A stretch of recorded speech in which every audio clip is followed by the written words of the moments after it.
go ahead and jump into it. All right. So starting off with a few things with image-to-image models. This is one of the things I love talking about the most, and I'll talk about it a couple of times in these kind of new articles. This idea of keeping humans in the loop, right? Something I've been thinking a lot about, but is just really important. Just like where's the role of humans in like this collaboration with these AI systems? And it was funny. I think I saw. I don't know who. I think maybe it was Noun 40 saying that like once AI takes over, humans are going to have one job: vote. I think that's like hyperbole, a little bit over the top, but I do think sharing our feedback is a really good way of collaborating, at least for now. And so this kind of shows that you can, and they've already done kind of human in the loop collaboration with ChatGPT and these large language models. That's how ChatGPT was created, using RLHF, or reinforcement learning with human feedback. We've talked about that in the past, but this is a new paper that came out yesterday that showed that you could do the same with these image models. So if you over time collected people's preferences on images that they liked, you can then have the image in have the model, when it actually generates those images, try and make sure that it's generating an image that matches what people have liked in the past. So it's cool just to see that by having that, you can see the kind of the transformation that happens in the images. So initially, this is what it created when it created an otherworldly creature made of crystals. You can't really see the creature there, but just by having gone through that process, the model becomes more coherent. You can understand a little bit more what's happening in the images.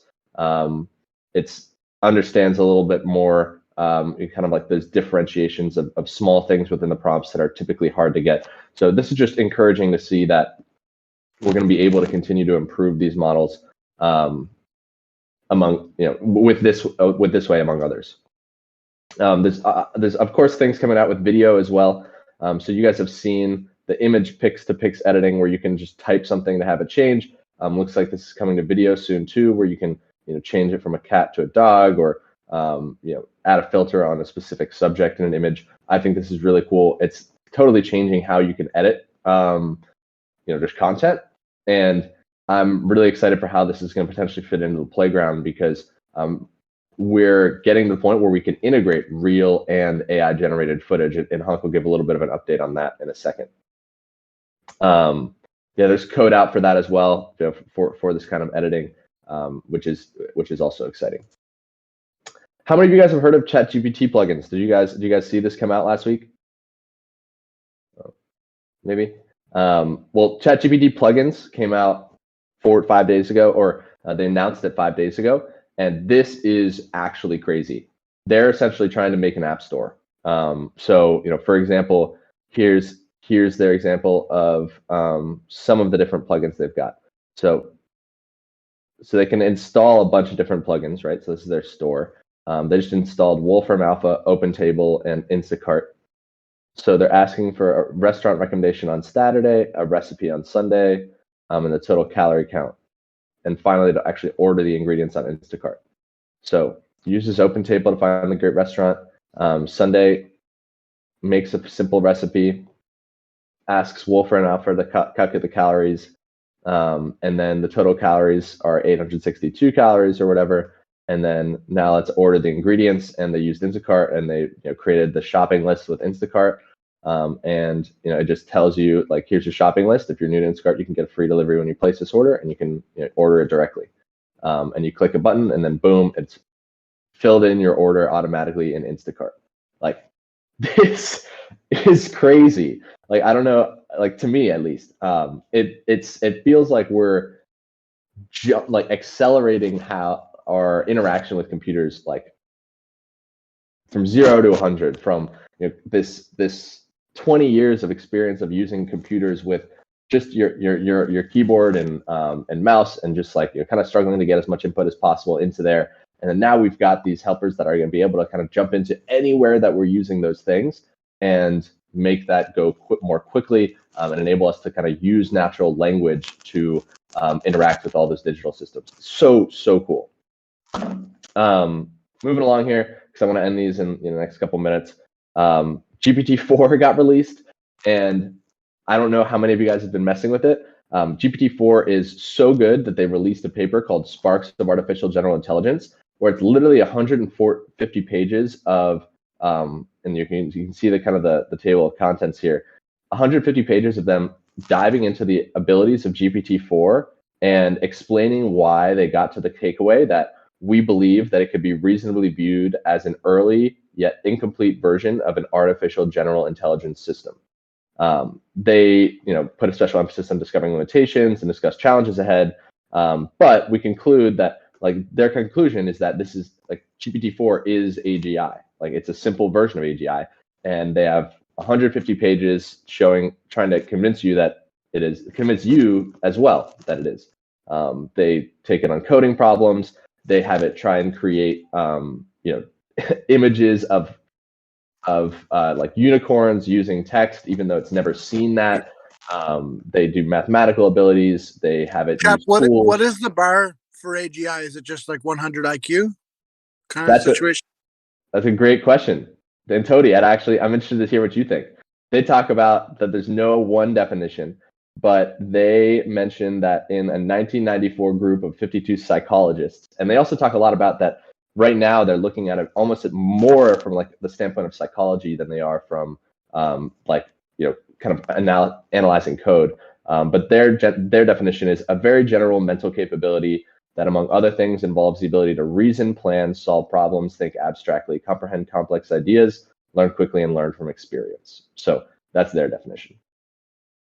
Yeah, it's interesting because even if you can prove that the AI is generally intelligent compared to a human, if it had an IQ of 100, for example, it's still going to be, way quote unquote smarter in other ways by having just infinite resources to be able to pull facts or data, for example. Definitely. And you can already see massive implications of this. You can see GPT-4's performance across all these different types of exams, from the bar exam to medical exams and AP exams, all that jazz. You can see where GPT 3.5 was, and then you can see where GPT-4 is performing, which is pretty crazy. And in their paper, they talk about how that 80% of the U.S. workforce may be affected, and 20% might have more than half of their tasks affected, which is pretty crazy. Did you see that thread where someone had their cat diagnosed by GPT-4 Yeah. or dog? Maybe it was dog anyway, but the vet had given him the wrong diagnosis. Yeah, so it's crazy because it actually outperforms most. It performs really, really, really well on medical exams, but you can bet your ass that they're going to go nowhere near that, so that they don't get sued into oblivion. But I definitely, I'm not going to endorse it, but I'm definitely checking GPT-4 whenever I've got, anything medical, or even tax, just generally getting ideas that I can then go verify. I'm always kind of starting with GPT-4. Yeah, it also outperforms Mechanical Turk for text annotation. This came out yesterday, which is crazy. It's 20 times cheaper than Mechanical Turk, and it's better. And this I wish I had more time to dive into this, but I'm going to go quick. Essentially, this article is a really cool way of having us structure our idea of how we're going to use AI. In the past, we thought about it as humans make requests to AI, which takes actions on the world. This can be very risky because the goals are internal to the AI, and so are its plans. We can only see its actions, and have not a ton of control. They're advocating for an open agency, which I love this idea. People like us can prompt GPT to get ideas for proposals. Then GPT passes the proposal, or some kind of large language model defines proposals that we can give our preferences on. And once we've chosen a proposal that we like the best, there are many different agents who are specialized in many different things instead of being generalized across everything. Actually, there's been studies recently showing that if you have a small corpus in one agent, it becomes better at that area than a general agent. You have each of those individual agents do something. You then collect observations from that, have it interpret it, provide corrections automatically, but also report back to people so that you can continue to apply that oversight. So I think this is a really cool structure of how we can think about how we may be able to collaborate with AI. Sounds like ChatGPT DAO. Yeah, you know it. Or Nouns down, but yeah, leading the way. All right, last two things is a paper from Lillian Wang on prompt engineering. Super easy and understand if you want to dive more into it. And I think I'll go ahead and cut it there with this week in AI. We've only got a few 15 minutes left, so I'm going to turn it over to Hank to talk about the playground and give updates on that before diving into the Knowledge Hub. Hank? Hey guys. So there's still a bit of work here to be done with integrations, but at a minimum, I can give you one of these really esoteric and lame like collab notebook demos. I've already got everything basically ready. So, so in short, something that we wanted to be able to do is to be able to take two images and make a video of them. Here's an image of a hamster wearing goggles, and here is an image of a robot wearing goggles. And we want to be able to basically go between them. The difficulty with this is that you need what are known as textual embeddings. So you need prompts. And we figured out a way around that. And so the output is a video, and this is actually something that I haven't seen anybody do with Hugging Face diffusers, hence having to come up with it and figure it out. But like the video is downloading right now, but you'll see what it looks like. This is a initial sort of version. It'll improve insofar as the way in which there's no music or anything like that, but there's going to be audio syncing, and that'll help with how pronounced certain frames are. So like this going from a hamster to a robot looks like this. So you'll see that there's like a gradual change here and a few things, and you'll see the incorporation of buildings in the background, right? There's some weird things there, but generally speaking, you know, it captures what we're looking for. So one thing to note here is that also this is possible for those of you that have used the playground.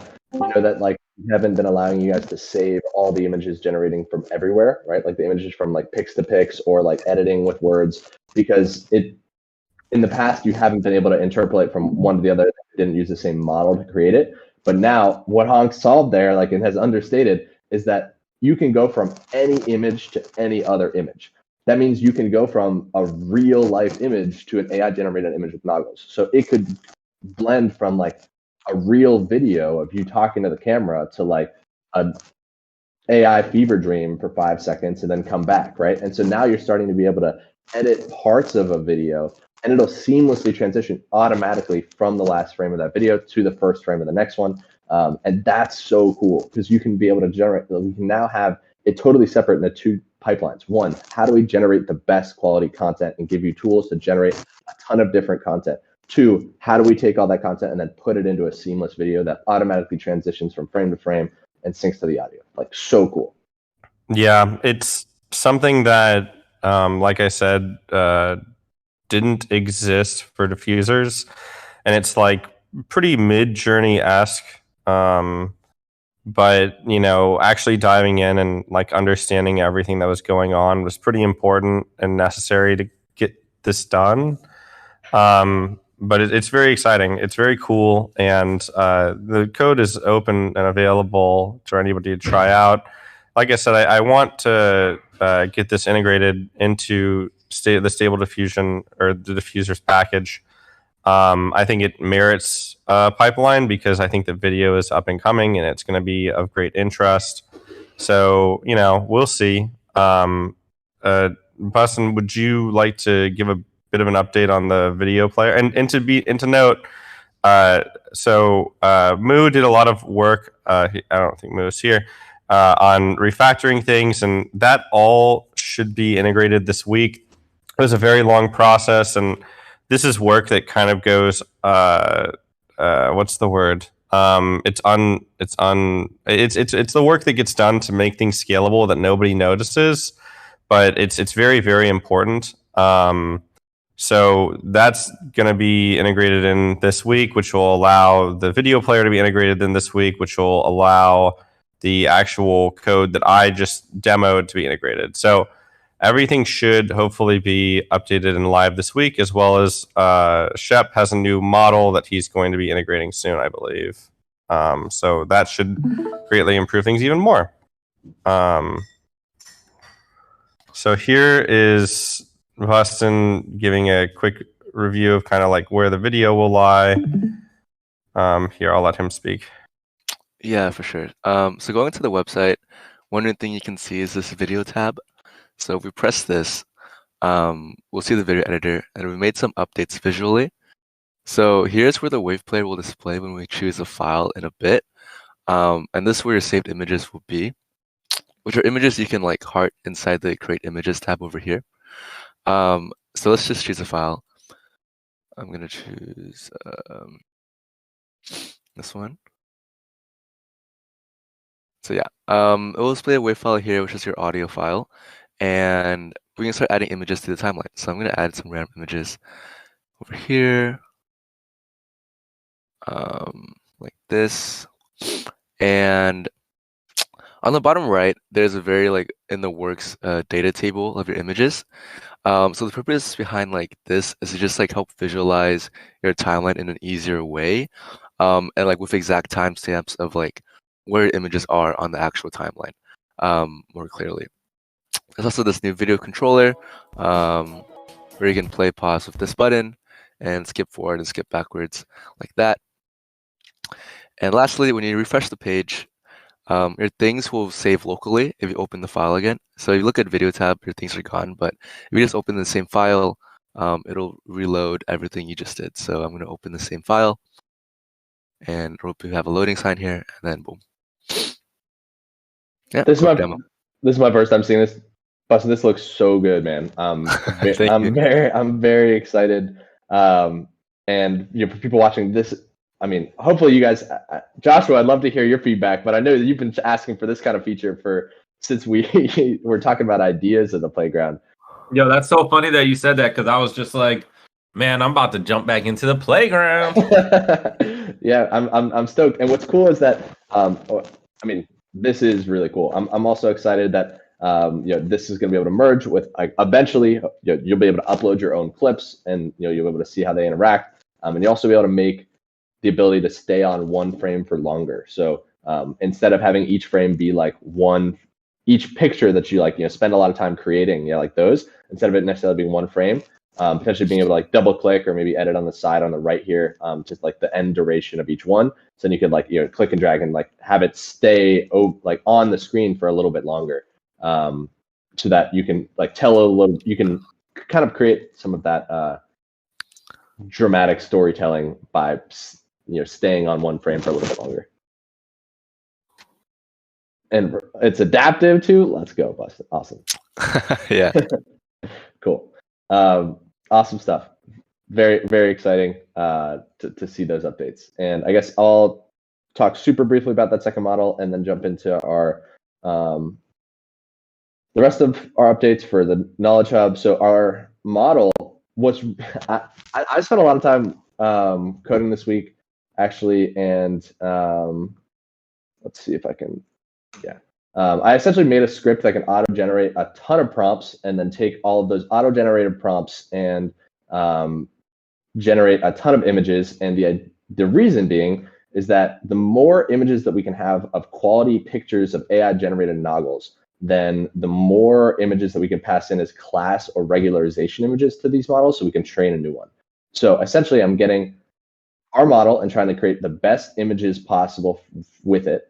And then I'm going to take those images, and I've kind of like manually reviewed them, and I'm going to take those and then pass them all in to train a new model. And then we'll use that new model to do the same thing, and we'll just keep iterating. And so you can see, like, so these are all AI-generated prompts to create AI-generated images that are upscaled to like 2048 by 2048 with AI. And I think some of these look awesome. And what's really cool is that there's something called textual inversion embeddings, where you can go to a website called Civet AI, where you can search for models that other people have trained in different ways. Now, you can't use all of them because they have to be used in a specific way, but they each have different styles that people have trained into them, or subjects, but in this case, we're looking at styles. And here's an example of a digital art style, right? So this is like Digital Diffusion 2.1. It's got a lot of, it changes the art style of Stable Diffusion. There was actually one that we really liked.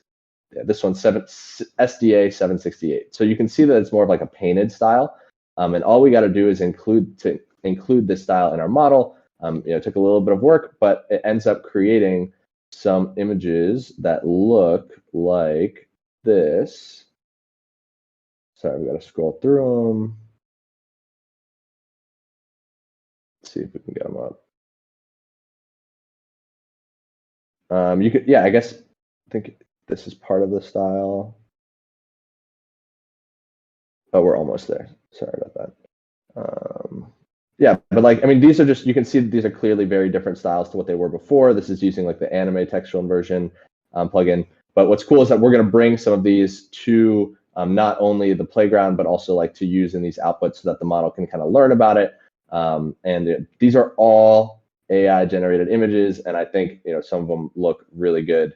I'm trying to get to, yeah, okay, they're right here. And so you can see like that style SDA 768, right? Like has created these images that I think look pretty beautiful. I mean, like in terms of quality of images created with Noggles, like I think these are some of the best that I've seen.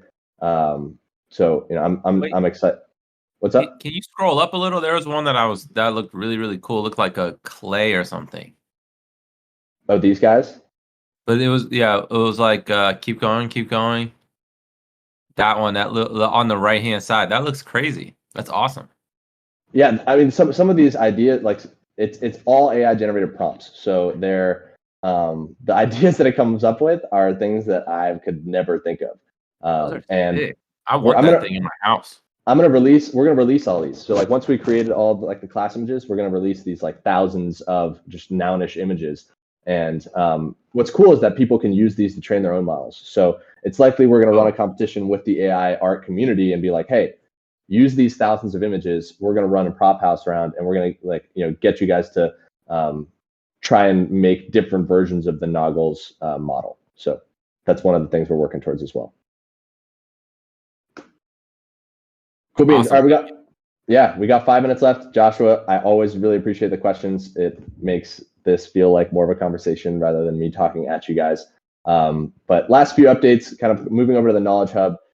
This is a longer update from our machine learning developer, Nikolai, who created a map to show you guys like the whole process of how we're creating, like extracting the knowledge graph.